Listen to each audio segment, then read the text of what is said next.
Les situations exceptionnelles nées notamment de la pandémie du Covid-19 à partir du printemps 2020 et de l'invasion de l'Ukraine par la Russie au mois de février 2022 ont eu des conséquences socio-économiques qui marquent aujourd'hui durablement le quotidien des Français et des Françaises. Ce contexte de crise a généré des déséquilibres sur les marchés économiques en forte hausse des prix de matières premières et des perturbations de la production. Dans le même temps, certaines entreprises ont réalisé des profits très élevés, excédant la moyenne de leurs résultats historiques avant la crise du Covid-19. Plusieurs voix s'élèvent aujourd'hui pour taxer ces super-profits. En septembre 2022, lors du discours de l'État de l'Union, la présidente de la Commission européenne a proposé d'instaurer un plafonnement des revenus des producteurs d'électricité inframarginaux et une contribution de solidarité temporaire obligatoire ciblant les entreprises actives dans les secteurs du pétrole brut, du gaz fossile, du charbon et du raffinage. Ce paquet de mesures a été approuvé le 30 septembre 2022 par les ministres de l'énergie des États membres. Toutefois, en plus de ces dispositifs européens, il apparaît nécessaire d'encourager ces entreprises, notamment celles du secteur énergétique, mais aussi les transporteurs, les banques et les assurances, à mettre à profit ces résultats exceptionnels pour investir, notamment pour faire face aux défis très importants que pose et posera à moyen terme le changement climatique à la planète, à nos modes de vie, mais aussi de manière plus concrète pour ces entreprises, à leur modèle d'affaires. Pour désinciter la distribution de ces résultats exceptionnels par des superdividendes et des super rachats d'actions, cet amendement propose de mettre en place une majoration temporaire de 5 points du prélèvement forfaitaire unique, le portant à 35%, sur les distributions de revenus par ces grandes entreprises qui ont un chiffre d'affaires de plus d'1 milliard d'euros, 1,2 milliard, supérieur de 20% à la moyenne des revenus distribués entre 2017 et 2021. Merci. Je vous signale qu'il y aura des scrutins publics sur le 1257 et sur les 3 amendements identiques qui suivent.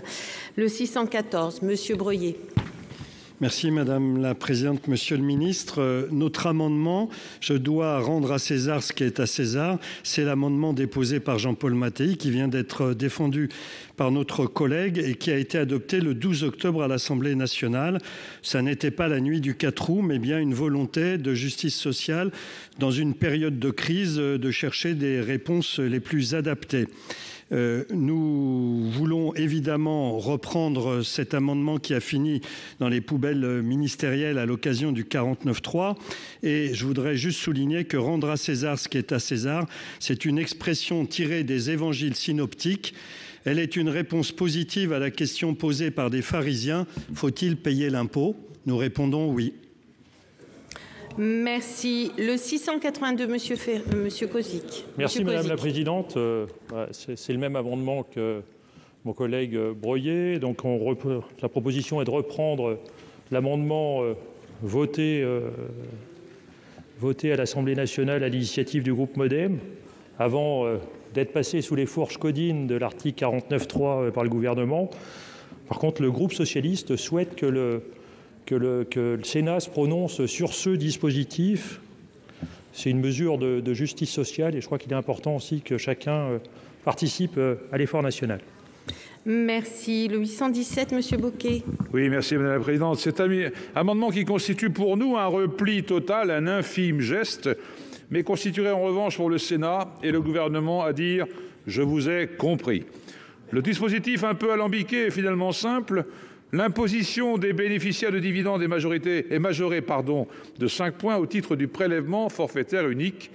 Voyez un peu l'effort que nous faisons.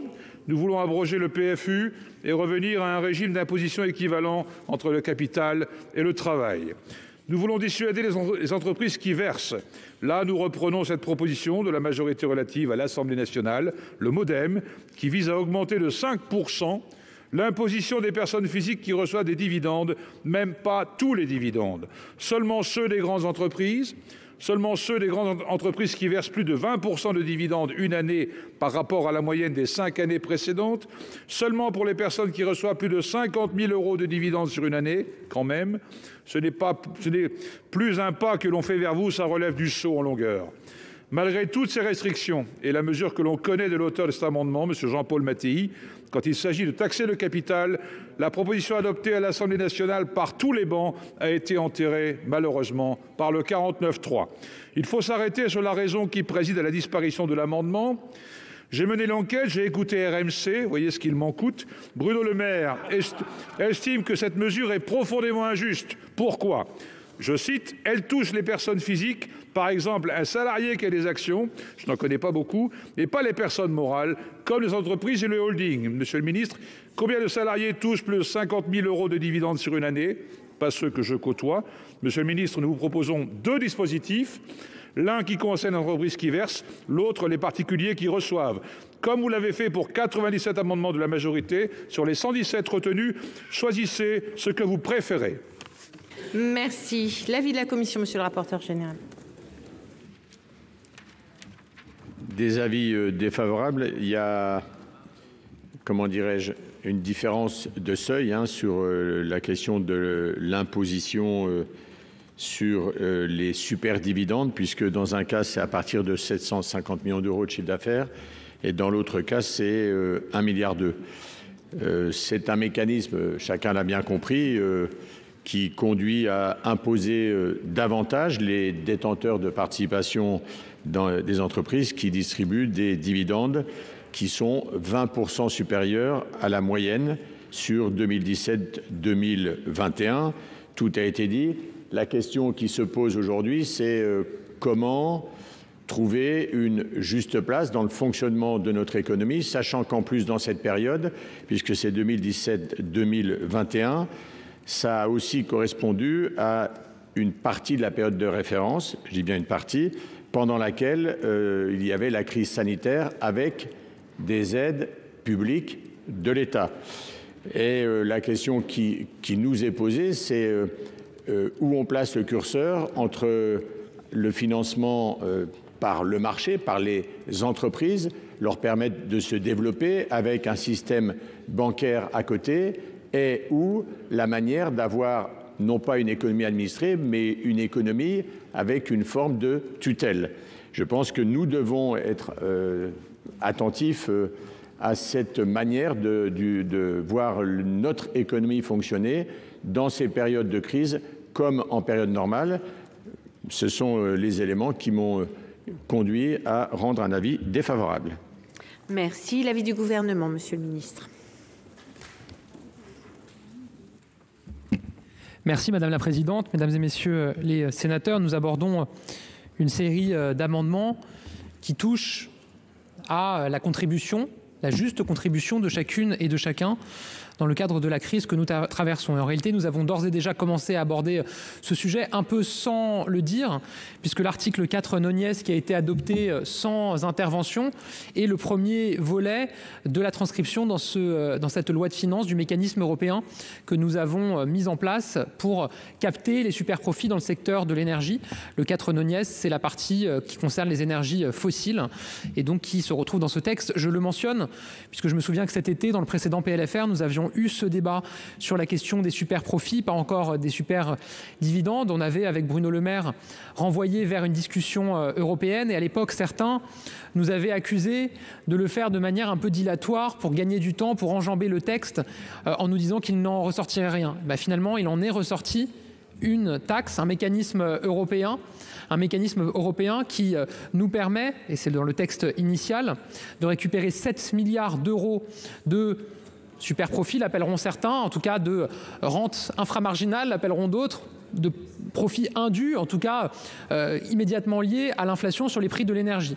Et dans les amendements du gouvernement que je présenterai, on propose même d'aller plus loin et de renforcer ce mécanisme, ce qui permettrait de passer son rendement de 7 milliards à 11 milliards d'euros. 11 milliards d'euros de super profits captés dans le secteur de l'énergie. L'amendement qui est repris ici est l'amendement effectivement qui avait été porté par Jean-Paul Mattei à l'Assemblée nationale. Cela a été rappelé. Et nous avions donné un avis défavorable à cet amendement pour plusieurs raisons. La première raison, c'est que le PFU, le prélèvement forfaitaire unique, est une réussite et un succès. On a eu ce débat plus tôt dans la discussion de ce texte et le rapporteur général avait rappelé notamment les études qui montrent que la réforme du prélèvement forfaitaire unique est autofinancée. L'État ne s'est pas appauvri en recettes en faisant la flat tax ou le prélèvement forfaitaire unique, tout simplement parce que le choix de baisser cette fiscalité sur le capital, c'était justement de renforcer l'attractivité économique de notre pays pour qu'il y ait davantage d'activité économique et que la base taxable s'élargisse parce que l'activité s'élargissait. Et c'est précisément ce qui s'est passé. Ce qui s'est passé, c'est que le taux a baissé, mais qu'il taxe une assiette qui s'est élargie précisément parce que la cohérence de l'ensemble de nos réformes fiscales, ça a été de refaire de la France le pays le plus attractif d'Europe pour les investissements étrangers. C'est le cas depuis 3 ans. C'est le baromètre EY qui le dit, ce n'est pas le gouvernement, parce que ça a permis de développer l'activité économique dans notre pays de la même manière que depuis qu'on a passé l'impôt sur les sociétés de 33% à 25%, on collecte plus d'impôts sur les sociétés avec le taux à 25% qu'à l'époque où il était à 33%. On est en train de faire la démonstration que ça rapporte plus de taxer moins un gâteau qui grossit parce qu'on le taxe moins, plutôt que de taxer davantage un gâteau qui se rétrécit parce qu'à force de le surtaxer, finalement, on fait partir les gens, l'activité, et donc il se rétrécit.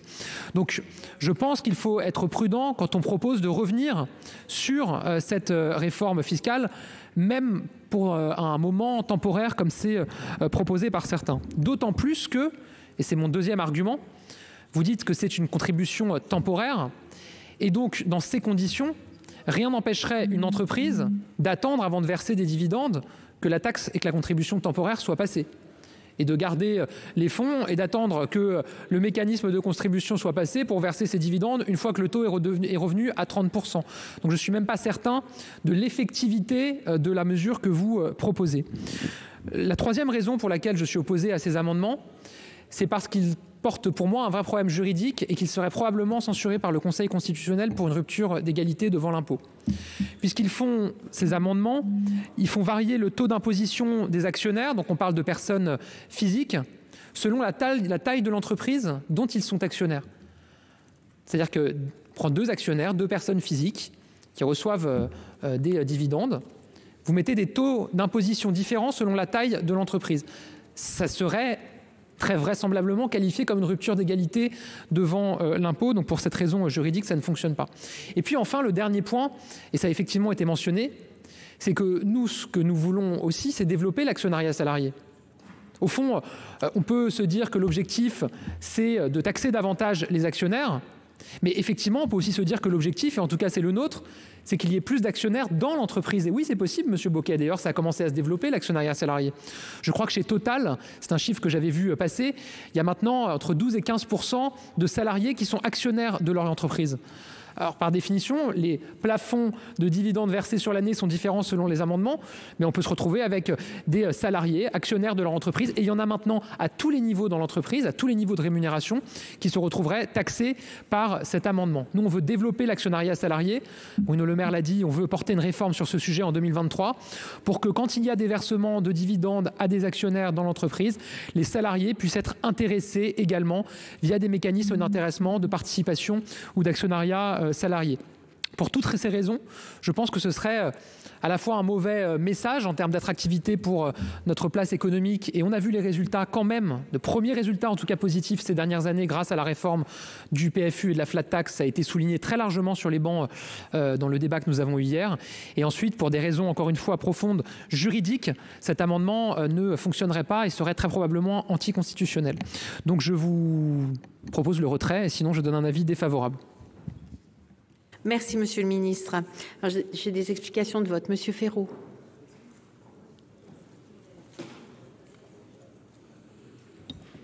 Merci, Madame la Présidente.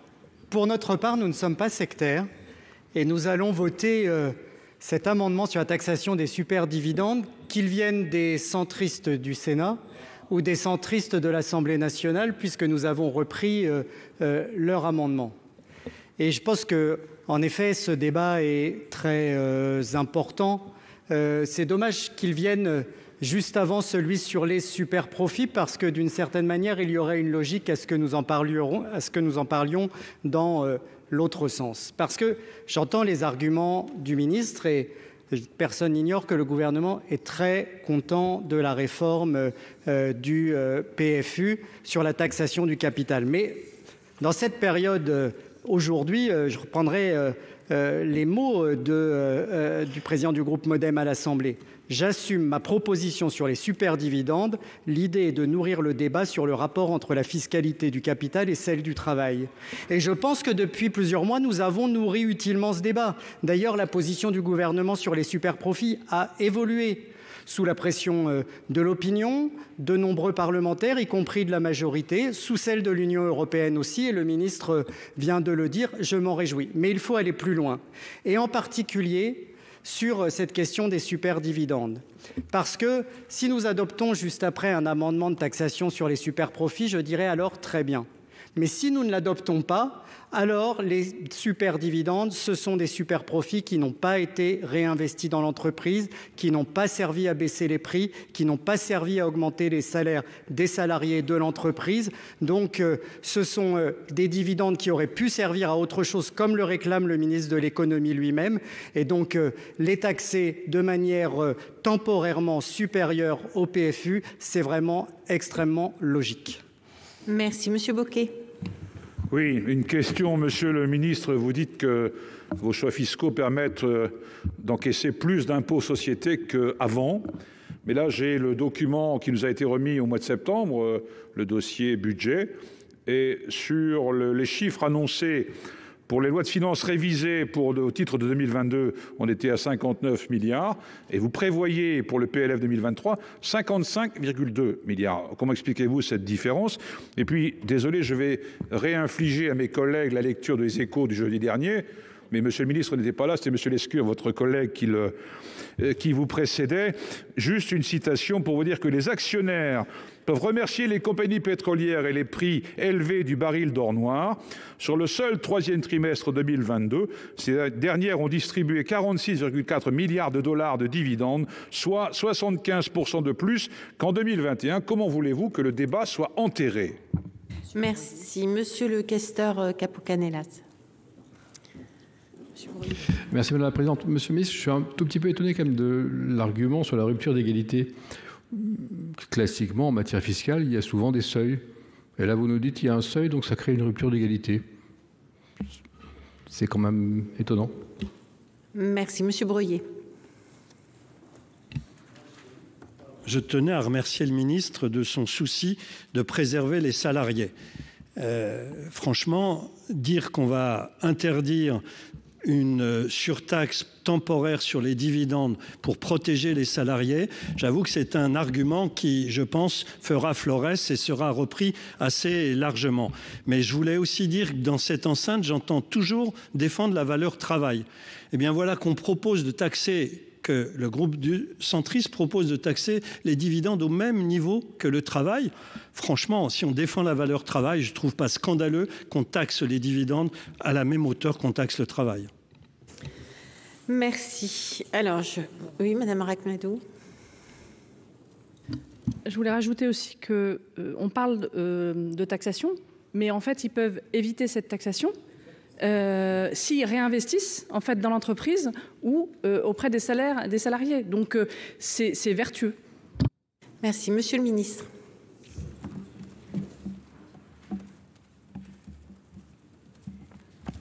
Merci Madame la Présidente. Je vous confirme, monsieur... Combien ? Je vous confirme, monsieur Bocquet, qu'en 2017, à l'époque où le taux d'impôt sur les sociétés était encore à 33%, on collectait 41 milliards d'euros d'impôt sur les sociétés et que cette année, en 2022, au moment où il est descendu à 25%, nous collecterons 59 milliards d'euros. L'an prochain, on verra l'an prochain. On fait des prévisions. Forcément, avec un taux de croissance qui est moins important l'année prochaine dans les prévisions que cette année, forcément, ça a un impact. Mais en tout cas, on a passé de 33% à 25% et on collecte beaucoup plus. C'est un fait dans les recettes et je pense qu'on peut tous s'en réduire. Ça montre que l'activité s'est développée. Monsieur Capo-Canellas, c'est pas un problème de seuil. Il n'y a pas de problème. Le fait qu'il y ait un seuil de RFR pour être concerné, c'est pas ça le problème. Le problème, c'est qu'un même euro de dividende, selon qu'ils viennent d'une grande entreprise qui a fait des super profits ou d'une petite entreprise qui n'a pas fait de super profits, se retrouve taxé avec des taux différents. C'est ça le problème de rupture d'égalité. Et donc pour ces raisons-là, ça serait très probablement, il n'y a pas d'autres exemples, je vais me tourner vers mon équipe dans la législation fiscale aujourd'hui, de mécanismes comparables. Et donc ce serait très probablement jugé inconstitutionnel pour une raison de rupture d'égalité devant l'impôt. Merci. Alors, je vais mettre aux voix. Donc, j'ai été saisie... oui, Monsieur le Président. Oui. Moi, je vous écoute, Monsieur le Ministre. Il y a des points qui ne me vont pas. Alors, un premier point qui ne me va pas, c'est l'idée de dire nous avons fait la baisse de l'impôt de 25%. Ça date d'une autre époque. Vous étiez d'ailleurs impliqué dans cette époque-là, d'ailleurs, autrement. Mais moi, je me souviens d'avoir voté et d'avoir été en accord avec la baisse des impôts à 25%. Ça a été fait sous Hollande. Et oui, impôt sur les sociétés, c'est-à-dire la trajectoire, évidemment. Hein, ça a commencé, et vous-même, vous l'avez fait sur plusieurs années. Donc, il aurait fallu que Hollande reste au pouvoir, et c'était fait. Donc, si vous voulez, voilà, il n'y a pas ceux qui et ceux qui ne pas. Voilà, je pense qu'il y avait à l'époque une vision assez large pour qu'effectivement, on ramène le taux d'imposition des sociétés au taux moyen européen, et cela a été fait, et vous l'avez poursuivi. Il n'y a pas de problème là-dessus. Que ça produise plus de... Figurez-vous que je crois même l'avoir dit à l'époque. Je vous le dis très gentiment. J'avais dit il n'y a pas de lien direct entre le taux et le produit. Bon, donc, dont acte, il n'y a pas de difficulté là-dessus. Donc, voilà. Deuxième sujet, c'est cette notion que votre politique fiscale aurait fait de vous les rois de l'investissement étranger en France. Mais ça fait bien 15 ans, je ne sais plus combien, qu'on est la première terre d'investissement étranger en France. Voilà.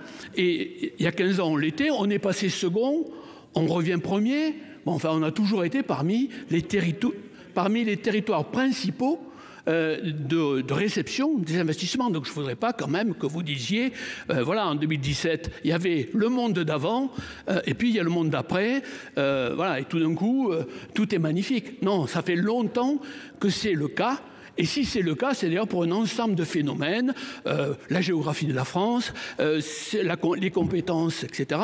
Et aussi les parties fiscales. Mais à l'époque, fiscalement, ce n'était pas très attractif, et pour autant, les investissements se faisaient en France. Hein, je voudrais que là-dessus, il y ait un peu de prudence dans ces évocations. Enfin, ne pas confondre quand même ce qui relève de la taxation normale des entreprises et ce qui relève d'un événement qui vient de se passer, qui est un événement exceptionnel et sur lequel on peut avoir un système exceptionnel. Et moi, d'ailleurs, je préfère le mot de contribution exceptionnelle au mot de taxation. Vous voyez, taxation, ça me fatigue.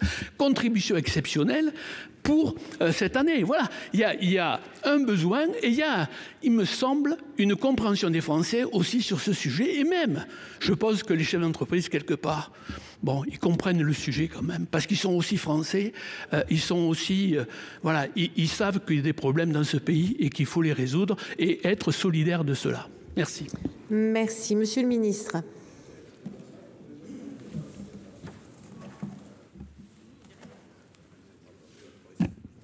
Merci, Monsieur le Président. Effectivement, à la fin du quinquennat de François Hollande, dans la loi de finances pour 2017, au moment du départ, une trajectoire est votée, non pas pour ramener l'impôt sur les sociétés à 25%, mais à 28%. 28% sur 3 ans.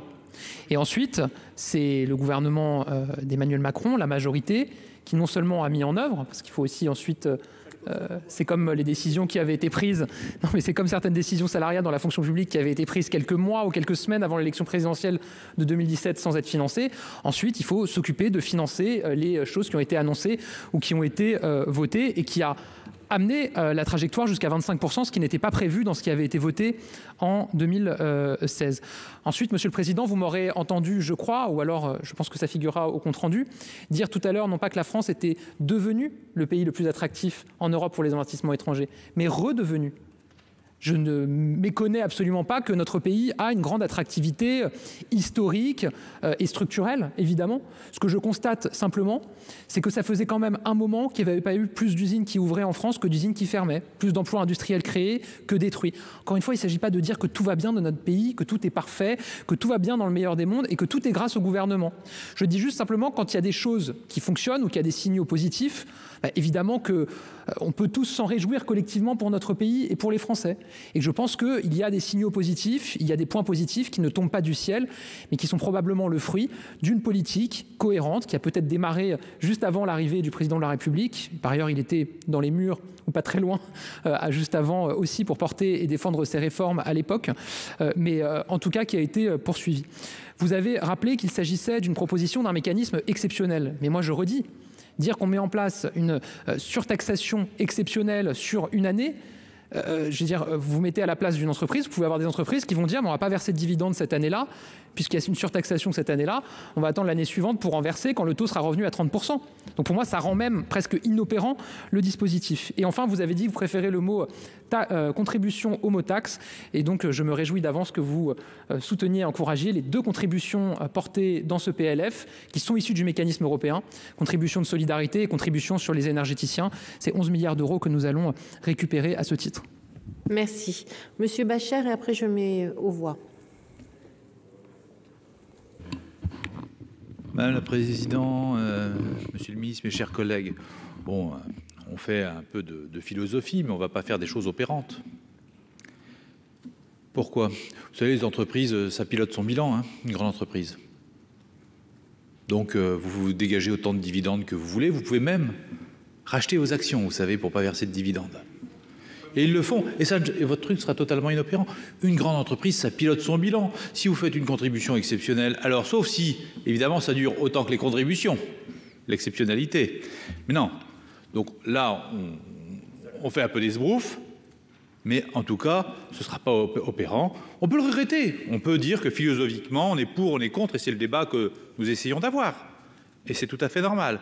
Mais en réalité, ce que nous faisons là, c'est juste un peu de théâtre. Merci. Donc j'ai été saisie d'une demande de scrutin public par le groupe socialiste sur l'amendement 1257. Je vous rappelle que l'avis de la commission est défavorable, l'avis du gouvernement est défavorable. Il va être procédé au scrutin public dans les conditions fixées par l'article 56 du règlement et le scrutin est ouvert. Le scrutin est clos. Résultat du scrutin, nombre de votants 343, exprimés 331, pour 150, contre 181. Il n'est pas adopté. Et j'ai été saisie d'une demande de scrutin public par les groupes socialistes et CRCE sur les amendements identiques 614, 682 et 817. Je vous rappelle que l'avis de la commission est défavorable. L'avis du gouvernement est défavorable. Il va être procédé au scrutin public dans les conditions fixées par l'article 56 du règlement. Le scrutin est ouvert. Le scrutin est clos. Du scrutin, nombre de votants 343, exprimés 332, pour 150, contre 182. Le Sénat n'a pas adopté. Alors, 5 amendements faisant l'objet d'une discussion commune. Et tout d'abord, le 856, Monsieur Bocquet, Monsieur Bacchi. Merci Madame la Présidente, Monsieur le Ministre. La précision et la clarté sont les maîtres mots d'une fiscalité juste et appropriée. Cette proposition s'inscrit dans cette droite ligne, une taxe sur toutes les entreprises de plus de 100 millions d'euros de chiffre d'affaires qui réalisent des profits supplémentaires à la moyenne des 3 résultats d'avant-pandémie. Un taux différencié est appliqué selon le montant de ces super profits. Les super profits se font trop souvent au détriment des travailleurs, au détriment des sous-traitants, des consommateurs, mais aussi souvent des investissements. Le seul CAC 40, 38 entreprises réalisent 73 milliards d'euros de bénéfices au premier semestre, plus 24% sur un an. Bruno Le Maire se dit fier, nous sommes résolus pour le soutien à nos compatriotes qui ne comprennent plus à quoi sert l'État, résolus pour les finances publiques, résolus pour les travailleurs qui créent la valeur mais n'en retirent pas les fruits, résolus de faire contribuer ceux qui le peuvent. En somme, de chacun selon ses moyens, à chacun selon ses besoins. Cet été, ce n'était pas le moment, nous en débattons plus tard. Circuler, il n'y a rien à voir. Quelques mois plus tard, ou plutôt, il n'y a rien à trouver. Le 49.3 a douché tout espoir à l'Assemblée nationale sur la taxation des profits indus. Le Sénat a décidé de débattre malgré ce coup de force. Nous ne pouvons plus repousser à plus tard ce qui correspond à l'aspiration populaire de justice fiscale. Merci. Alors, 2 amendements identiques. Le 434, qui le défend, Monsieur Féraud. Merci Madame la Présidente. Donc, Cet amendement que je présente au nom du groupe socialiste et du groupe écologiste qui l'ont présenté en commun avec le président de la commission des finances et qui, je crois, est présenté de manière identique par nos collègues communistes. Il est d'abord la reprise du dispositif que nous souhaitions soumettre à une réforme d'initiative partagée. Nous avons pris acte de la décision du Conseil constitutionnel qui estime que cette disposition fiscale ne relève pas de l'article 11 de la Constitution, mais cela n'enlève rien à notre demande sur le fond, qui est de pouvoir taxer les super profits dans cette période exceptionnelle. Et je suis tout à fait d'accord pour appeler contribution exceptionnelle plutôt que taxation. Ensuite, nous avons vu juste avant, nous n'avons pas taxé les super dividendes. Donc prenons les choses à la source par la taxation des super profits. Nous avons par ailleurs tout à l'heure voté un régime de taxation inférieur pour, je dirais, les mini-profits. Quand nous avons parlé des TPE-PME. Donc allons-y dans le sens de la progressivité pour taxer des super profits dont tout le monde sait qu'ils sont bien réels. Même le gouvernement le reconnaît aujourd'hui.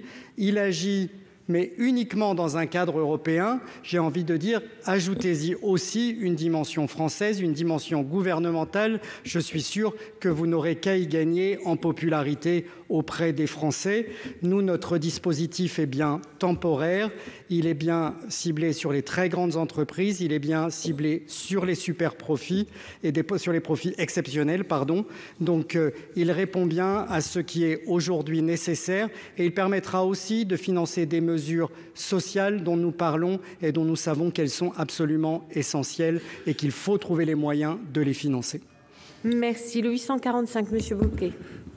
Oui, merci Madame la Présidente. On le voit bien, le débat sur les profits est aujourd'hui partagé sur plusieurs bancs du Sénat, y compris par nos amis centristes, et on salue cette démarche, parce que ça s'appuie sur une attente populaire très forte qui s'exprime régulièrement, la même volonté qui n'a pas pu s'exprimer au travers du référendum d'initiative partagée que nous avions initié les uns et les autres, à gauche, censuré par le Conseil constitutionnel. Cette décision marque une forme d'interdiction à se prononcer.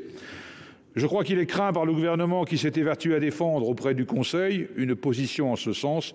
Le peuple n'a pas à donner son avis sur les affaires fiscales. Le sujet des superprofits que des ministres ont essayé de décrédibiliser au départ, plutôt que de se voir affubler une nouvelle étiquette de défenseur des riches, du patronat, etc. Dans un second temps, la tentative d'une faiblesse incomparable a consisté à décrédibiliser les recettes qui en seraient tirées, au motif que les entreprises ne payent pas d'impôts sur les bénéfices en France. Repris à la cantonade dans les médias, nuls ne se sont dit que cela constituait un problème primaire, voire fondamental. Que la réponse à une nouvelle taxation ne peut être que les entreprises disposaient déjà de trop de moyens de contourner l'impôt, on l'a dit. Autant rendre les clés du ministère des Finances, laisser la place à ceux qui souhaitent prélever un juste niveau de richesse. Enfin, le gouvernement arrive devant nous avec une contribution exceptionnelle sur les raffineurs et un plafond sur les rentes des producteurs d'électricité. Le premier, un dispositif notoirement insuffisant. Le deuxième, une usine à gaz, permettez-moi l'expression, dont nous débattrons plus tard. Le ministre Bruno Le Maire lançant à cette Assemblée une taxe sur les électriciens, une taxe sur les superprofits, appelez-la comme vous voulez. Les superprofits, il n'y en a pas de bons et des mauvais. Il n'y en a pas de bons pour certains secteurs ou des mauvais pour certaines entreprises.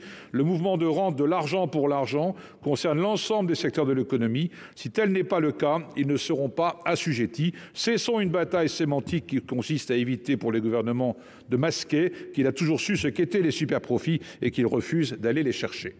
Merci. Le 17, Madame Vermeillet.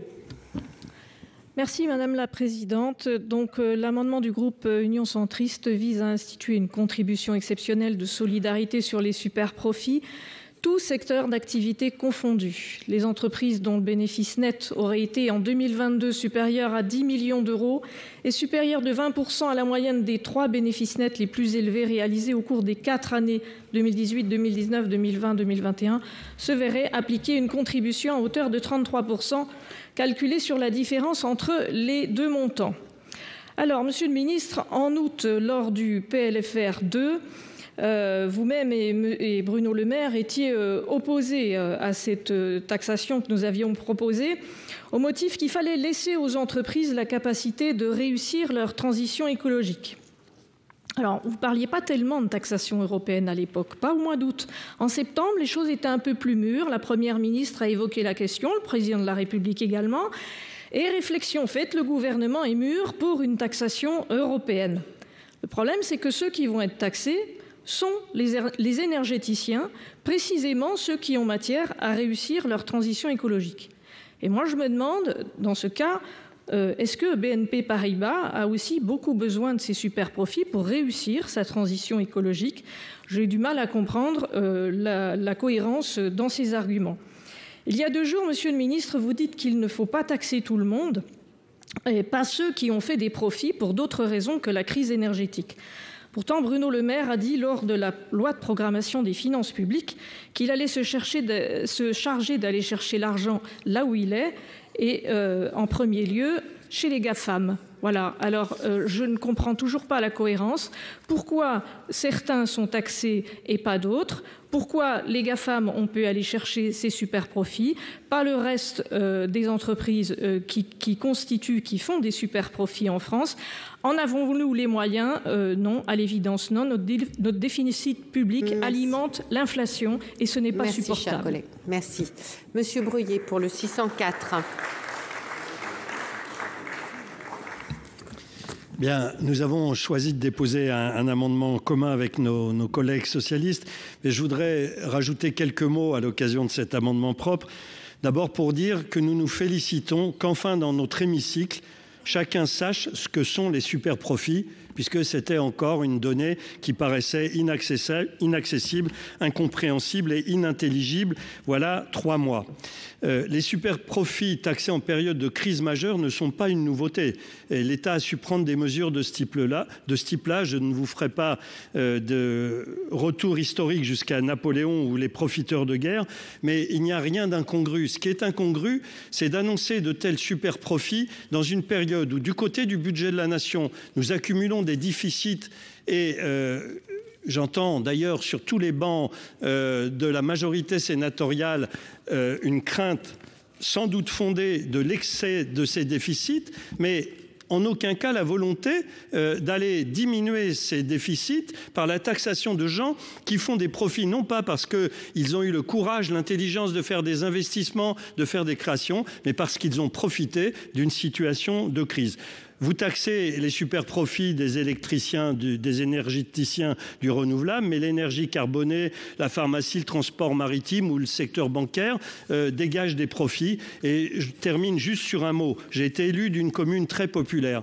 Franchement, quand on mesure ces super profits et que les gens sont nombreux à aller à la banque alimentaire, les étudiants qui ont fait des files d'attente ne comprennent pas que notre pays puisse se dire on ne va pas taxer des super profits, nous sommes en déficit, nous n'avons pas toujours les moyens de mener les politiques sociales qui seraient nécessaires et que nous appellerions tous de nos voeux, mais nous refusons de taxer les super profits. Il y a là quelque chose d'inacceptable et qui génère des colères profondes et sourdes, et ces colères profondes peuvent mal tourner et ça nous ne le souhaitons pas et nous préférons anticiper par cette taxation des super profits. Merci, chers collègues.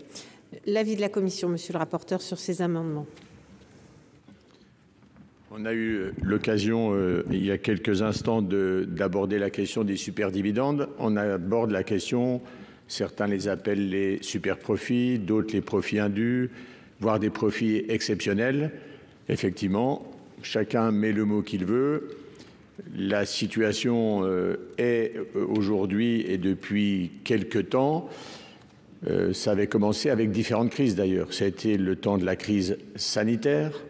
C'est devenu la crise au début de l'énergie, puis des énergies avec, des énergies et la crise russo-ukrainienne, c'est-à-dire non pas la crise mais la guerre, qui n'a fait que renforcer et, je dirais, amplifier dans certains secteurs d'activité la profitabilité d'entreprises.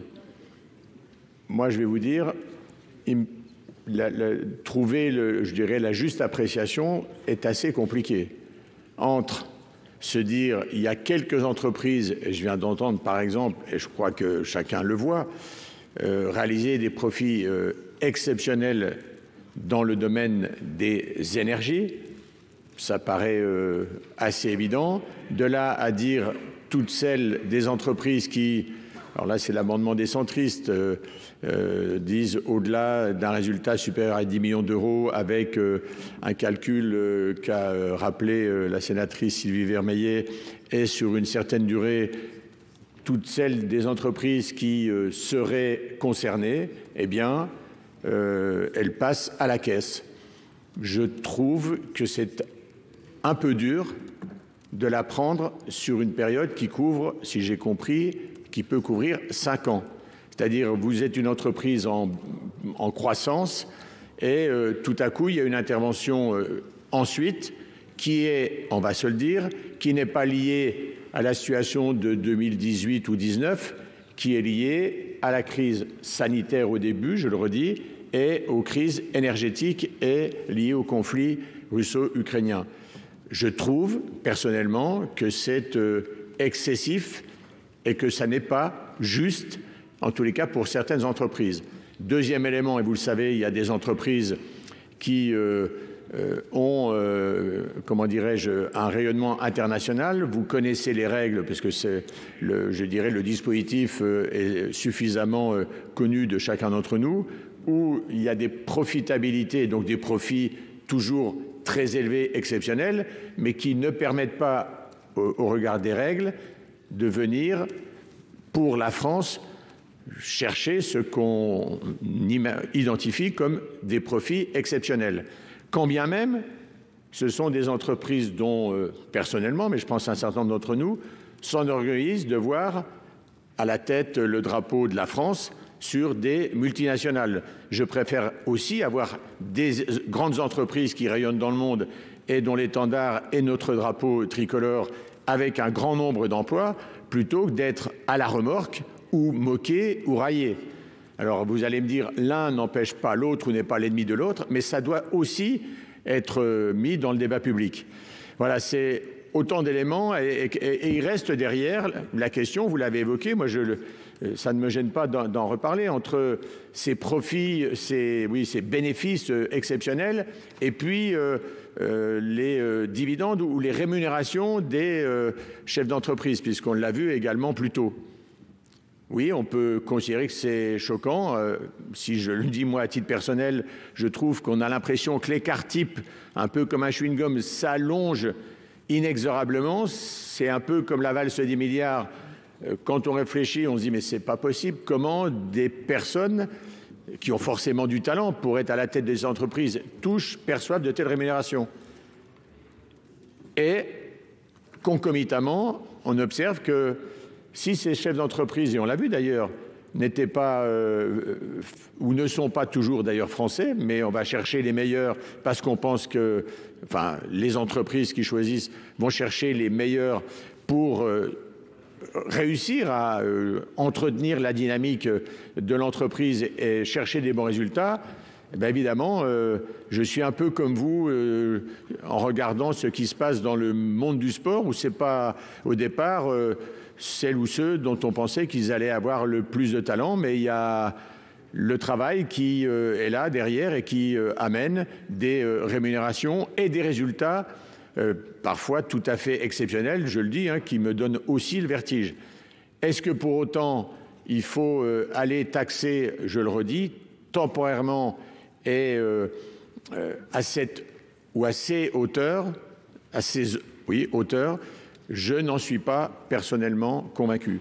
Je crois que certes, il faut regarder sereinement et avec un esprit critique, mais il faut aussi regarder de quelle manière ces entreprises se comportent dans je dirais le fonctionnement habituel. C'est certes la profitabilité, mais peut-être aussi leur politique de développement, de rayonnement, de plus en plus, et je l'espère, toutes les démarches RSE et l'engagement qui peut être le leur dans la transition écologique, économique, environnementale et j'ajouterai sociale, parce que ainsi nous avons quelque part le trépied qui est celui du développement durable, mais surtout d'une croissance qui, pour ces entreprises, doit servir le rayonnement du pays et l'emploi des citoyens, où qu'ils soient, en France et à travers le monde. Merci, monsieur le rapporteur. Monsieur le ministre, l'avis du gouvernement. Merci Madame la Présidente. Beaucoup a été dit par le rapporteur général et on a commencé à avoir une partie du débat sur les amendements, sur les dividendes. Moi, je veux redire qu'on a à se réjouir qu'on ait pu trouver au niveau européen un mécanisme permettant de faire contribuer les secteurs qui profitent de la situation d'inflation qu'on connaît aujourd'hui, c'est-à-dire les secteurs de l'énergie. On met à contribution des secteurs qui, du fait de la spéculation ou du fait de la raréfaction d'un certain nombre de ressources, bénéficient de profits que nous considérons indus puisqu'ils sont immédiatement liés à cette situation. C'est le cas des énergéticiens et donc la contribution telle que portée dans le PLF, telle qu'amendée, je l'espère, à l'issue du débat que nous aurons ce soir, permettra de rapporter 11 milliards d'euros. Ce qui est proposé ici, c'est de mettre en place une taxe, une super taxe sur des entreprises qui ont vu leur situation connaître une progression importante par rapport aux dernières années et qui ont, alors il y a différents critères selon les amendements, mais pour l'amendement UC, un bénéfice supérieur à 10 millions d'euros, ce qui est important et ce qui en même temps est le cas de beaucoup d'entreprises, y compris des entreprises de taille intermédiaire.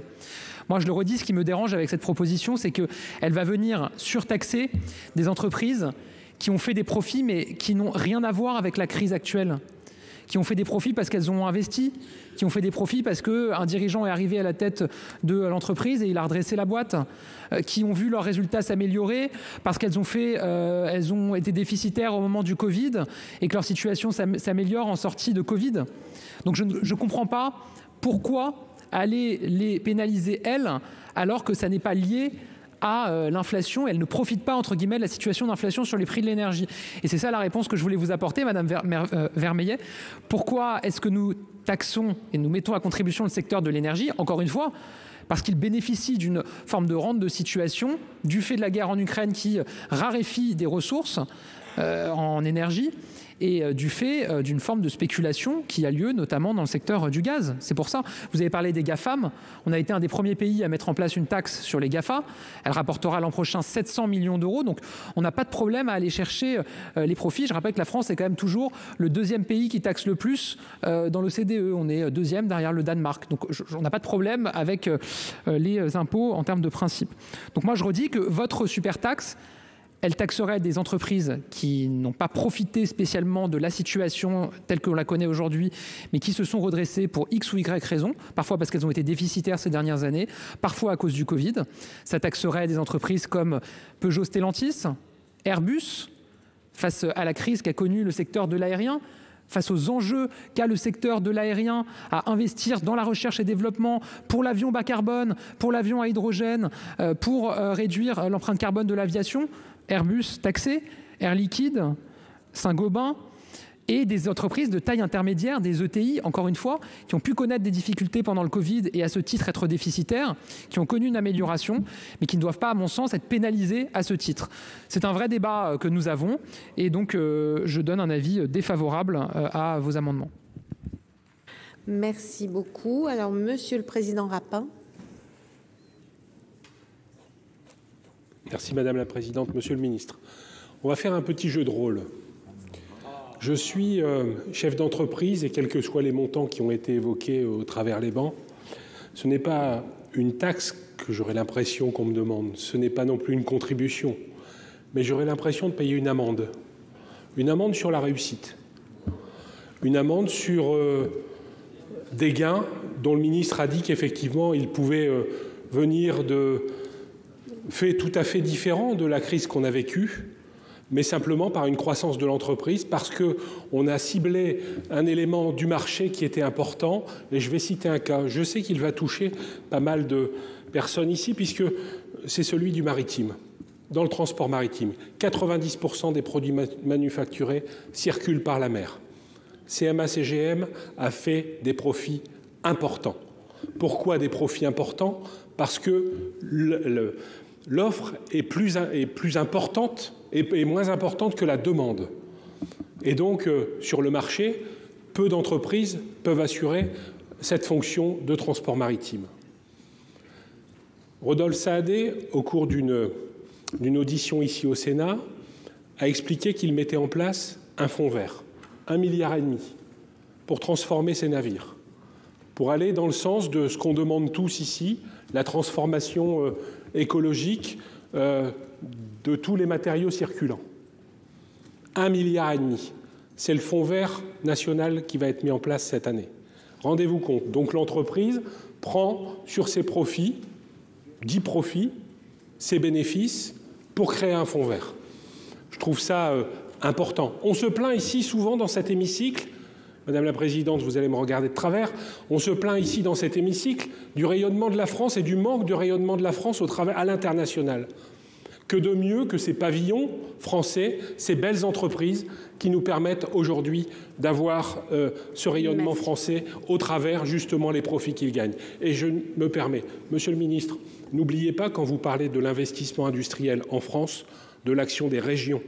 L'action des régions et les investissements des régions, c'est important de le signaler. Merci. Merci. Monsieur Cozic. Merci Madame la Présidente.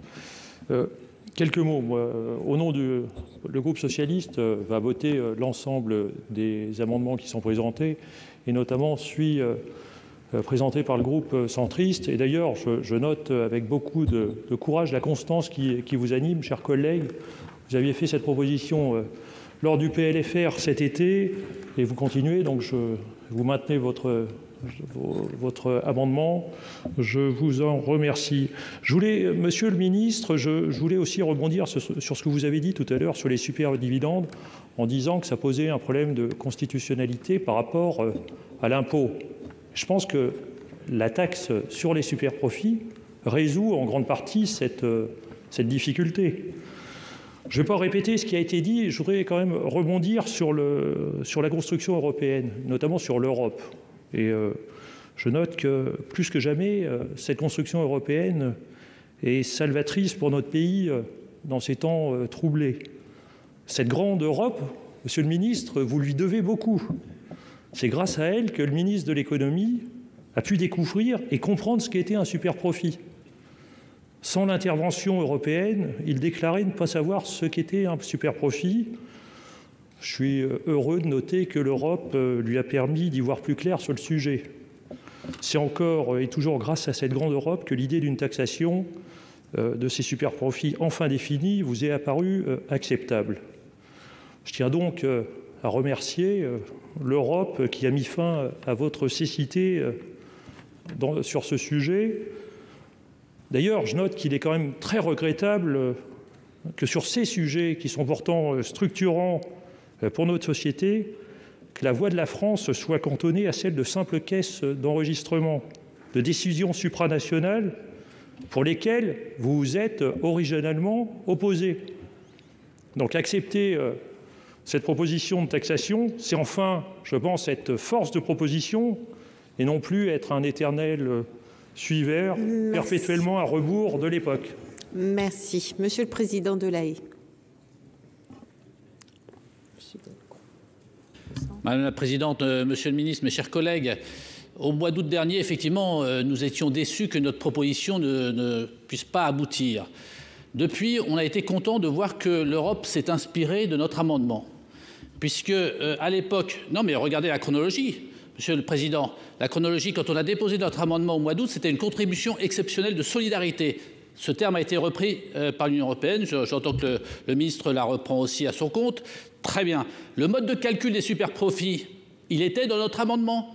La moyenne et les 20% au-dessus de la moyenne, c'était notre amendement. Donc ça a été repris, tant mieux. On est content et je pense qu'il commence à y avoir un consensus là-dessus. Alors après, est-ce que c'est bien, est-ce que c'est pas bien ? La question, nous on n'est pas très favorable à l'impôt d'une façon générale, en tout cas au niveau d'impôt auquel on est arrivé, mais c'est lié à la dépense publique en France. Et on a connu des années de crise, et on continue à connaître des années de crise. On a maintenu le pouvoir d'achat à crédit en dépensant des centaines de milliards d'euros. On a maintenu l'activité à crédit. Et il y a beaucoup d'acteurs qui en ont bénéficié d'une façon directe ou indirecte. Tant mieux pour eux et tant mieux pour elles. Mais aujourd'hui, qu'est-ce qu'on dit? On a dépensé à tout va et avec le quoi qu'il en coûte. Aujourd'hui, on se dit, ceux qui ont bien vécu pendant cette période-là, il n'y a pas de raison qu'ils ne participent pas un petit peu.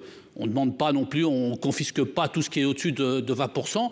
On demande une participation à l'effort national qui a été réalisé pendant cette période-là. Donc je pense que c'est une question de justice vis-à-vis de l'ensemble de nos concitoyens. On leur dit que la situation est difficile, qu'elle va être encore plus difficile. Moi, je crains qu'elle soit encore plus difficile. À un moment donné, il faut que tout le monde participe.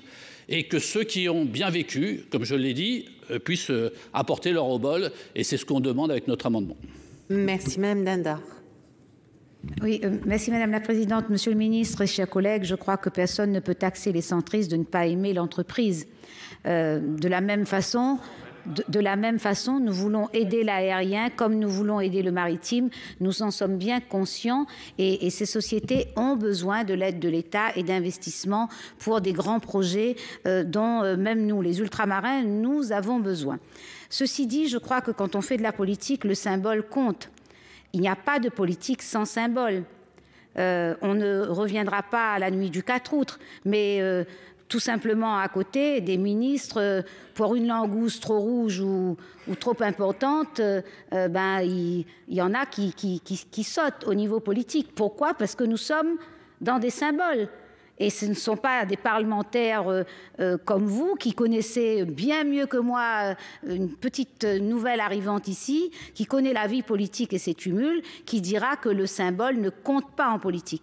De la même façon, la vie culturelle, le symbole compte. Et quand Notre-Dame de Paris brûle, eh bien évidemment, ce symbole-là doit être défendu et des fonds d'investissement, d'aide, qu'il s'agisse de privés ou des aides de l'État, est important pour le plus grand nombre de citoyens, parce qu'ils ont besoin de lire la politique. Et nous sommes les représentants du peuple ici. Et je crois qu'aujourd'hui, dans la période de crise que nous connaissons, il est malvenu de ne pas parler d'une solidarité contributive de la part de ceux qui gagnent et qui ont gagné beaucoup d'argent.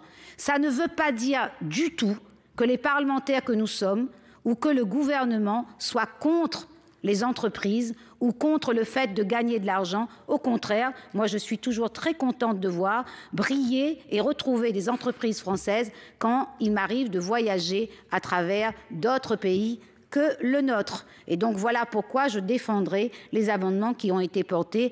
Le peuple, en tous les cas, ne comprendrait absolument pas que les inégalités continuent à se creuser entre les plus bas et ce qu'ils appellent les plus... Monsieur Dossus. Merci Madame la Présidente, mais moi je voulais réagir au discours du ministre qui emballe avec sa doxa habituelle un certain nombre de contre-vérités. Les périodes, comme vous nous dites, ça peut attaquer des entreprises qui se remettent de la période Covid. Mais l'amendement qu'on a déposé exclut la période Covid. On parle d'un chiffre d'affaires sur les 3 années précédant le Covid. Donc ça n'est pas vrai. Quand vous parlez d'entreprises de taille quasi moyenne, vous nous avez dit, on parle d'entreprises qui font un chiffre d'affaires au-delà de 750 millions d'euros. C'est quand même une somme conséquente. Vous nous dites des entreprises qui ont investi, qui veulent récupérer leur investissement. On parle de Sanofi, qui n'a même pas réussi à trouver un vaccin pendant la période, qui a licencié 1700 personnes en R&D, dont 1000 en France, et qui a quand même fait 338% de profit. Donc c'est ça le génie français qu'on récupère, qu'on récompense. Je ne comprends pas. Alors moi, sur l'exemple de CMA, CMA, ils font des super profits parce qu'ils ont les bateaux, les infrastructures. Ils sont là au bon moment, au bon endroit, quand l'économie redémarre. Mais en fait, c'est parce que l'économie a été en panne pendant 2 ans que forcément, il y a eu une demande qui a explosé. Et donc, c'est comme ça qu'ils justifient leur super profit. Et bon, sur les énergéticiens, vous y êtes arrivé quand même. Vous avez compris qu'il y avait des énergéticiens qui saignaient tout le monde. Et donc, il fallait récupérer de l'argent. Vous nous dites il faut être fier du drapeau français au fronton des grandes entreprises. Mais excusez-moi, moi, je ne suis pas fier de l'activité de Total qui continue ses activités avec un criminel de guerre et qui continue de vouloir saloper l'Ouganda avec ses projets d'exploitation. Voilà. Si Monsieur Dominati.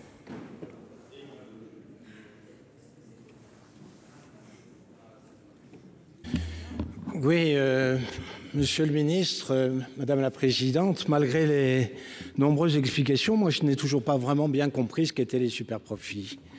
J'ai compris que c'était une période de 4 ans, que si on avait un résultat exceptionnel sur cette moyenne de 4 ans, on a été taxé, ce qui est le cas de la SNCF, ce qui est le cas par exemple des agriculteurs avec le prix du blé, 160 € la tonne, 210 € la tonne aujourd'hui. Autrement dit, c'est un impôt ou une contribution exceptionnelle conjoncturelle. Elle peut frapper n'importe qui, n'importe quand, n'importe quel territoire. On pourrait le faire sur le site des Jeux Olympiques, par exemple, parce que ça sera une contribution ou des profits exceptionnels. On pourrait le faire sur des phases cycliques. Par exemple, notre armée doit se réinvestir, faire quelques achats important compte tenu de la conjoncture internationale, donc probablement que notre industrie va faire des super profits dans les 2 années qui viennent. Je n'arrive toujours pas à comprendre. Moi, ce que je comprends simplement, c'est qu'on parle souvent de stabilité fiscale et une stabilité fiscale nécessaire à la croissance, au développement et à la compétitivité. Et là, en fonction d'une conjoncture, on va dire simplement... Là, on va faire des super profits. Alors, puisqu'on en est au symbole, et puis j'ai entendu mon collègue Vincent Delahaye disant « elles ont bien vécu, donc il faut payer ». Alors, s'il faut mal vivre pour ne pas payer, je trouve que le concept est pour le moins curieux. Alors, si on en est au symbole, Monsieur le ministre, moi, je voudrais savoir si on ne pourrait pas faire une taxe sur les entreprises qui n'ont pas fait de super profits. Parce qu'il y en a qui auraient dû le faire. Par exemple, dans l'énergie. On parle d'EDF. Normalement, si EDF avait été une entreprise au rendez-vous et à l'heure, elle aurait dû faire des super profits. Comme la SNCF, parce que la SNCF, elle, a fait des super profits au cours de l'année 2021, puisqu'elle dégage 3 milliards. Elle avait perdu 3 milliards l'année précédente, elle avait perdu 300 millions l'année précédente. Donc peut-être que sur les symboles, il faudrait trouver à taxer ceux qui ne font pas bien leur boulot aussi. Merci. Monsieur le Président Marseille. Madame la présidente, monsieur le rapporteur, monsieur le ministre, mes chers collègues, moi j'ai écouté effectivement les échanges que nous avons eus et notamment aussi tous ceux que nous avons eus au moment du PLFR.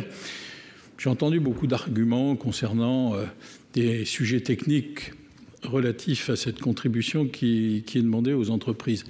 Le problème, il n'est pas technique. On peut parler d'un certain nombre d'années, on peut parler d'un taux, on peut parler de tout ce qu'on veut. Le problème, il est politique. Le problème, il est politique. Est-ce qu'on considère qu'il y a des profits exceptionnels à un moment donné? Oui, puisqu'on les taxe même au niveau européen. Donc, qu'ils soient nationaux ou européens, c'est qu'on les reconnaît.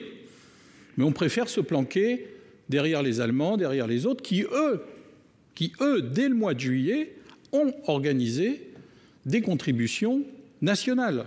Les Espagnols, les Italiens de M. Draghi, Boris Johnson en Angleterre, à ma connaissance, ce n'est pas des marxistes-léninistes. Bon, ils ont organisé ça dès le mois de juillet. Donc le problème est de savoir si on laisse faire et on dit c'est les entreprises qui décident. La fiscalité, c'est plus l'affaire de l'État. La redistribution, c'est plus l'affaire de l'État. On laisse faire les entreprises. Pourquoi pas? Moi, j'entends. Et à ce moment-là, on dit c'est vous qui vous organisez. C'est d'ailleurs ce que j'entendais au mois de juillet pour le pouvoir d'achat.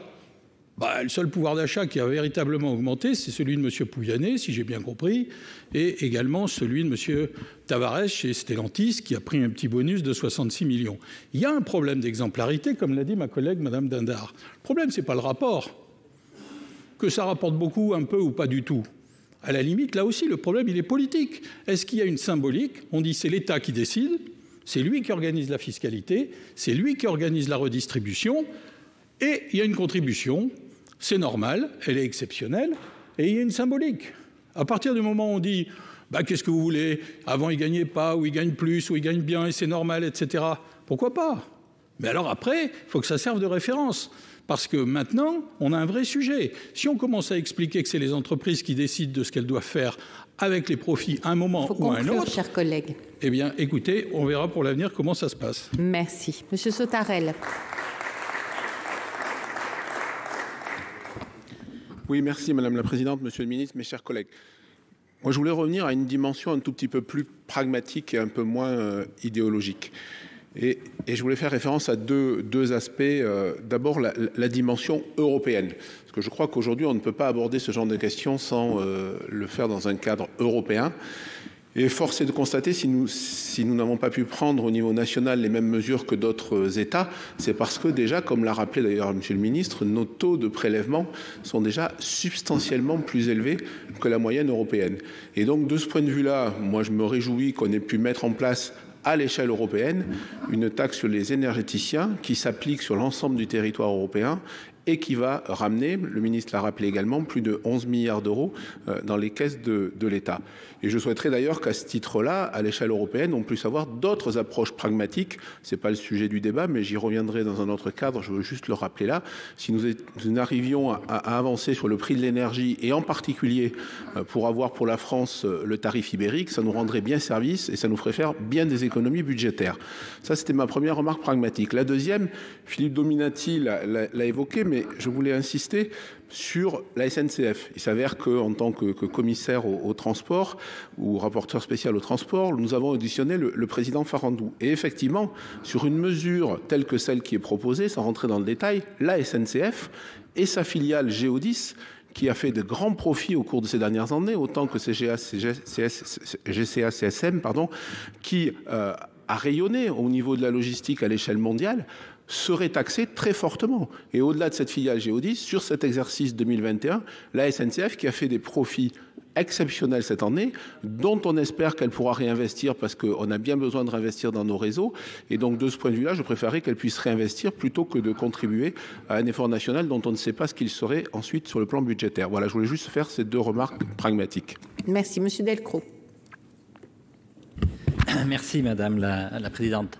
Monsieur le Ministre, hier, à l'occasion d'un amendement que défendait notre groupe de l'Union centriste, vous nous avez invités, j'ai envie de dire d'ailleurs à juste titre, à faire extrêmement attention aux messages qu'on envoyait aux Français à un moment où tant de ménages se trouvaient dans des situations difficiles. Et j'ai envie de vous retourner cet argument tout à fait justifié. Ne nous y trompons pas. À travers cette contribution exceptionnelle sur les superprofits, qui, au-delà de l'intérêt qu'elle a, parce qu'on crée une recette exceptionnelle pour faire face à des dépenses exceptionnelles que vous avez engagées pour protéger les Français et que nous soutenons, cette contribution exceptionnelle sur les superprofits, c'est un message envoyé aux Français. Et refuser cette contribution exceptionnelle sur les superprofits, de notre point de vue, c'est un mauvais message envoyé aux Français dans la situation actuelle. Je voulais vous rappeler cette chose-là, puisque nous avons eu l'occasion de l'évoquer hier. Merci. Monsieur Ferraud.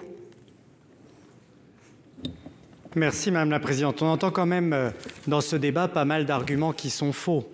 D'abord, ça toucherait tout le monde, cher Philippe Dominati. 750 millions d'euros de chiffre d'affaires, ça n'est pas toutes les entreprises, ça ne sont pas les agriculteurs. Ensuite, Monsieur le Ministre, vous dites l'attractivité de la France est très grande grâce à une trajectoire de baisse d'impôts importante. Et puis vous dites également que nous avons les deuxièmes fiscalités la plus élevée, ce qui montre d'ailleurs qu'elle n'empêche pas notre attractivité très grande.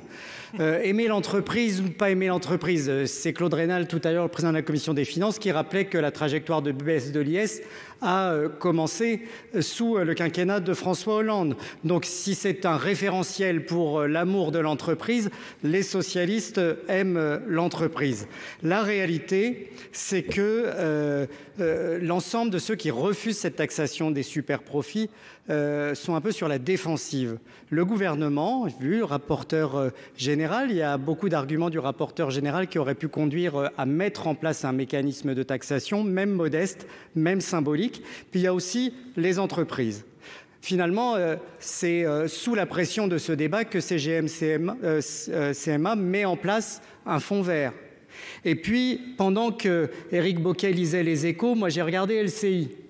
Et j'ai vu que Patrick Pouyanné disait à LCI, cette année, Total Énergie va payer l'impôt sur les sociétés en France, ça nous évitera une nouvelle polémique.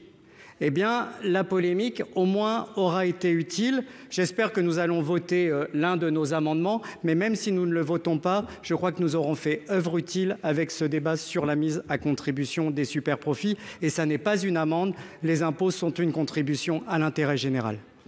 Merci. Monsieur Canévet. Merci Madame la Présidente, Monsieur le Ministre, chers collègues. Quelques convictions peut-être qui animent le groupe de l'Union centriste. C'est tout d'abord, effectivement, comme cela a été dit tout à l'heure par Thierry Cozic, la constance. Nous souhaitons être constants. Lorsque la situation est devenue difficile dans notre pays, je veux parler de la pandémie, tout le monde s'est retourné vers l'État, nous les premiers, pour dire qu'il fallait absolument aider l'ensemble des acteurs économiques et nos concitoyens. Et on a trouvé effectivement le gouvernement qui a répondu, comme récemment, quand la crise de l'énergie et la guerre a entraîné un surcoût sur l'énergie, on s'est légitimement aussi retourné vers le gouvernement et on a obtenu donc un certain nombre de mesures d'accompagnement pour les entreprises et pour les particuliers. Et donc, on voit bien qu'il est légitime qu'en contrepartie, nous nous préoccupions aussi d'accompagner ceux qui sont les plus en difficulté, de solliciter ceux qui profitent de la situation. Alors, ce que l'on dit simplement, c'est qu'on demande aux entreprises qui ont fait plus de 10 millions d'euros de bénéfices et dont la moyenne de bénéfices sur les 4 dernières années est supérieure de 20% à celle au bénéfice de 2022, d'apporter une petite contribution qui n'est qu'une part de leurs bénéfices. Il ne s'agit pas de tout prendre pour la solidarité nationale. Parce que, au niveau du groupe de l'Union centriste, nous avons aussi la conviction que ça ne peut pas toujours être dans le même sens. On ne peut pas se contenter d'engager des dépenses pour l'État. Il faut également qu'on se préoccupe des recettes. Et nous souhaitons pour notre part que le déficit soit le plus réduit possible. Et ça veut dire que, très concrètement, lorsque d'un côté on dépense, il faut qu'il y ait des recettes en contrepartie. Et à situation exceptionnelle, contribution exceptionnelle, il n'y a absolument rien d'anormal à ce sujet. Donc, soyons conscients qu'il faut absolument que tout le monde participe. C'est une question de solidarité vis-à-vis de nos concitoyens qui sont les plus en difficulté et qui souffrent, ne l'oublions pas. Merci. Monsieur le questeur Capo-Canellas. Merci Madame la Présidente, Monsieur le Ministre. Chers collègues, quelques éléments rapides. 3. Première chose d'abord, bien évidemment, le dividende n'est pas l'ennemi, l'actionnaire n'est pas l'ennemi. Il faut rémunérer l'actionnaire qui investit et qui est à risque lorsqu'il le fait. Nous sommes, je crois, d'accord là-dessus.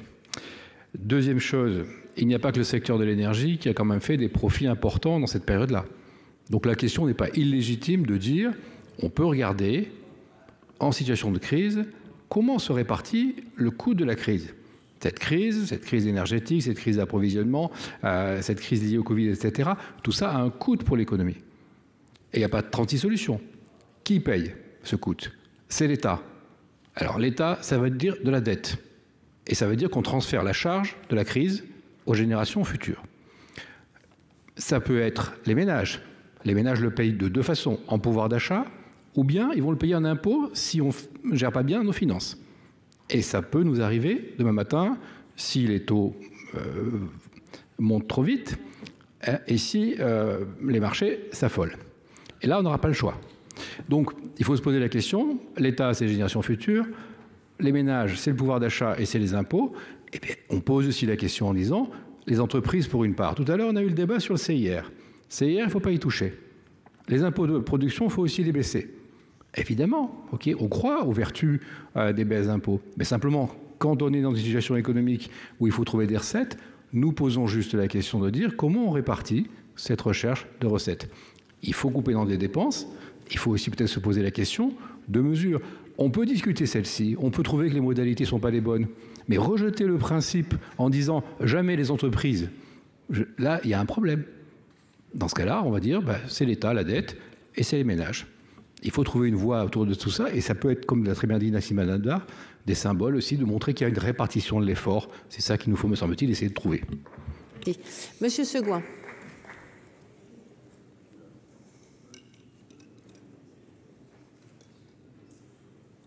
Merci Madame la Présidente. Je ne comprends vraiment pas le message que l'on veut passer. Vous avez tendance à ignorer qu'on a une balance commerciale négative qui s'effondre d'année en année. Et là, la seule réponse, c'est mettre de la taxation supplémentaire parce que quelques entreprises, alors tout à l'heure on a évoqué Total qui paye de l'impôt en France, mais alors tout n'a pas été dit dans la réalité. Ils payent de l'impôt en France simplement parce que les raffineries, avec la hausse du prix du carburant, les raffineries sont devenues rentables. Donc c'est bien d'avoir la vérité de l'ensemble des paramètres. Donc quel message on veut faire passer? Un impôt supplémentaire quand on gagne de l'argent en France? C'est ça? Vous voulez que le siège social, ni plus ni moins de Total, parte à l'étranger? Parce qu'on aura toujours autant besoin des carburants, et là on n'aura plus de retour du tout sur la taxation et rien. C'est ça le message qu'on veut passer? On a le record absolu du prélèvement obligatoire sur les entreprises. D'après tout ce que vous dites, et surtout l'Union centriste, c'est là que j'arrive pas à comprendre. C'est le message que vous dites, c'est qu'on veut garder, on est le premier pays à prélever de l'impôt en France, on veut surtout garder ce niveau-là. C'est ça? Mais continuons. La balance commerciale est à moins 200 milliards, mais continuons. On va droit à la catastrophe. Franchement, c'est un mauvais message pour les entreprises et les entrepreneurs. Merci. Monsieur le ministre.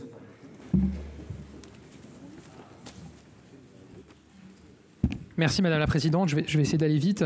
Je voulais d'abord répondre à Monsieur Féraud et son collègue du groupe socialiste qui nous ont reproché à moi-même et à d'autres intervenants de mentir, de mensonges, parce qu'on ne mentionnait pas le fait qu'il y a un seuil minimum de 750 millions d'euros de chiffre d'affaires.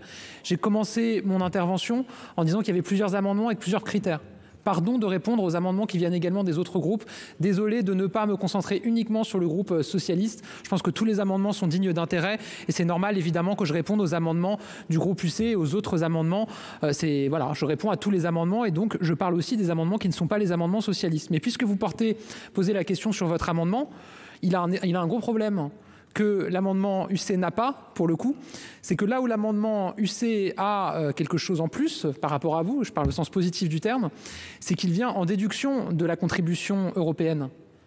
Là où vous, c'est double dose.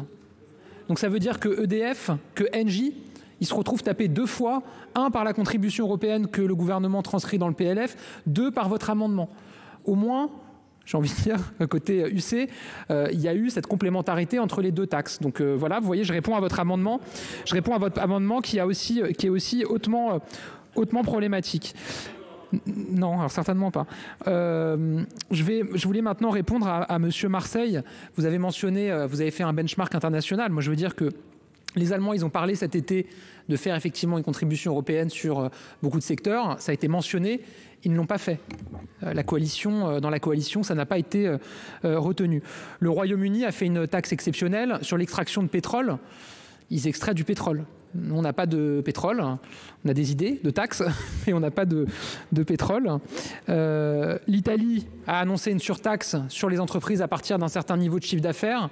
Il y a des contentieux dans tous les sens. Ça ne rapporte rien. Et la nouvelle présidente du Conseil, Madame Meloni, vient d'annoncer qu'elle retirait la taxe et qu'ils allaient repartir de zéro. L'Espagne a mis en place une contribution exceptionnelle, notamment sur les énergéticiens. Il y a les banques aussi, effectivement, ce qui n'est pas le cas ailleurs, mais sur les énergéticiens qui ressemblent grosso modo à la contribution européenne qui a été décidée et que l'on transcrit. Donc je pense que tout le monde a cherché finalement une solution pour mettre à contribution de manière juste des secteurs ou des entreprises qui ont fait des profits. Et je pense que tout le monde s'est posé la question de quel secteur, quelles entreprises allaient mettre à contribution. Moi, je redis que celles qui ont fait des profits parce qu'il y a de la spéculation sur le secteur de l'énergie, oui, il est justifié d'aller chercher cette rente de situation. Et c'est ce que nous faisons avec le mécanisme européen à 11 milliards d'euros. Je voulais répondre à Monsieur Dominati qui a demandé sur la mise à contribution d'EDF. Moi, je veux dire, que EDF a été mis à contribution, puisque avec le mécanisme de l'Arenh que nous avons relevé, c'est une forme de taxation sur EDF. Et donc, l'entreprise a évidemment été mise à contribution. Je voulais enfin terminer en répondant à Monsieur Delcros. Oui, c'est vrai que les messages sont importants. Et c'est vrai qu'hier, sur un certain amendement, c'était celui sur les châteaux, je pense, ou non, c'était un autre, pardon. J'avais dit que j'avais alerté sur le message que ça pouvait envoyer. Et donc, moi, je ne souhaite pas que ces amendements soient adoptés. Ce que je souhaite, en revanche, ce que j'espère, c'est qu'au moment où seront examinés les amendements sur la contribution européenne qui rapportera quand même 11 milliards d'euros des secteurs de l'énergie, on puisse quand même en sortir avec un message sur tous les bancs pour saluer le fait que par rapport à cet été, c'est quand même un vrai progrès. Et je terminerai pour Monsieur Delahaye en disant que oui, d'une certaine mesure, on peut dire que ce mécanisme européen s'inspire de ce que vous aviez porté cet été. Dans le mécanisme, ça s'en rapproche. La vraie différence, c'est que nous, on veut mettre à contribution les secteurs qui se sont indûment enrichis du fait de la crise sur le secteur de l'énergie, là où vous proposez de le faire pour tous les secteurs, mais je ne reviens pas sur le débat de tout à l'heure. Merci. Alors, je mets aux voix l'amendement 856 qui a reçu un avis défavorable de la Commission et du Gouvernement, qui est pour.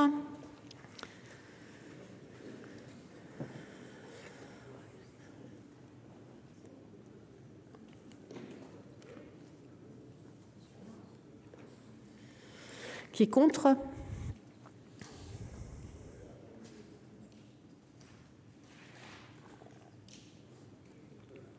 N'est pas adopté.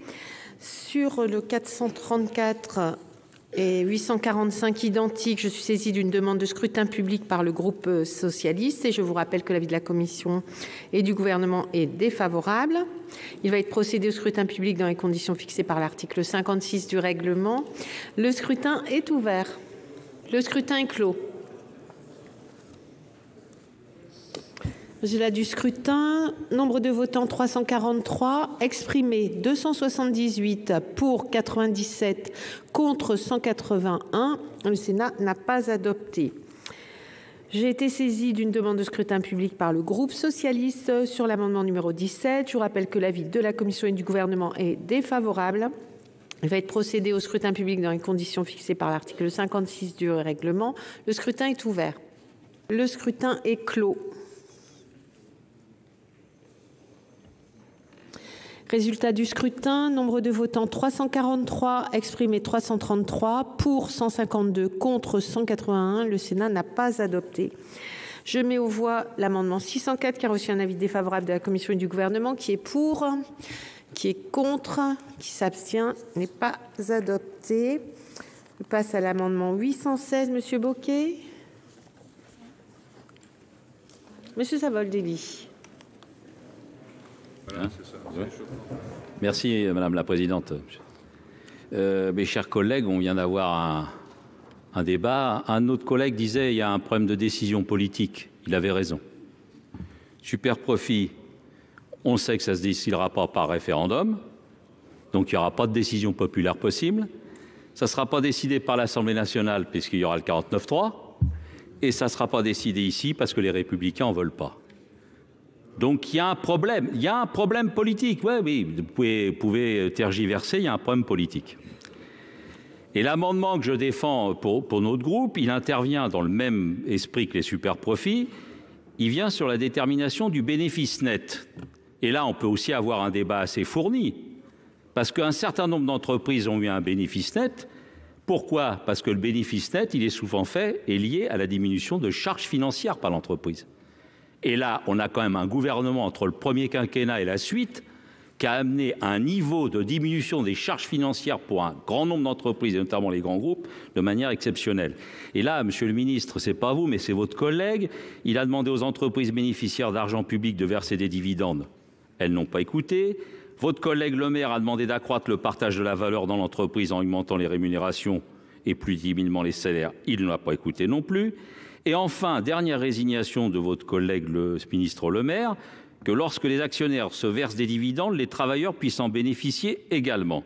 C'est la poursuite de cette fameuse théorie du ruissellement des milliards de dividendes pour les uns et puis quelques centaines d'euros pour les autres. C'est une vision, à notre avis, éculée. Et voilà maintenant qu'on ressort le dividende salarié étant le profit pour tous et pas pour quelques-uns. Enfin, franchement, vous voyez le niveau du débat qu'on a. Dans un parlement, c'est quand même bien de parler de l'impôt. On ne peut pas être dans un lieu où l'impôt est tout le temps décrié. Il n'y a pas d'argent qui va dans la poche de l'État et de l'argent qui va dans la poche des travailleurs. Il y a seulement le cas des dividendes, de l'argent qui va au capital et qui échappe et aux travailleurs, aux salariés et à l'État. Et ces deux derniers ne font qu'un, parce que les salariés, les travailleurs et l'État, c'est qu'une seule chose. Voilà, nous demandons, nous, qu'il y ait non pas une amende, mais une taxation des bénéfices nets des entreprises. Nous avons compris. Monsieur Savoldelli, comme vous n'étiez pas là, je vous le dis, je ne suis pas fatiguée du tout. L'avis de la commission, monsieur le rapporteur général. L'avis de la commission sera identique à l'avis des amendements précédents puisqu'il s'agit du même débat, même si la proposition qui est faite par le groupe CRCE est une alternative, un mixte entre les solutions déjà envisagées auparavant, donc un avis défavorable. Même avis, monsieur le ministre? Défavorable. Merci. Je mets donc aux voix l'amendement qui a reçu un avis défavorable de la commission et du gouvernement, qui est pour, qui est contre, qui s'abstient, n'est pas adopté.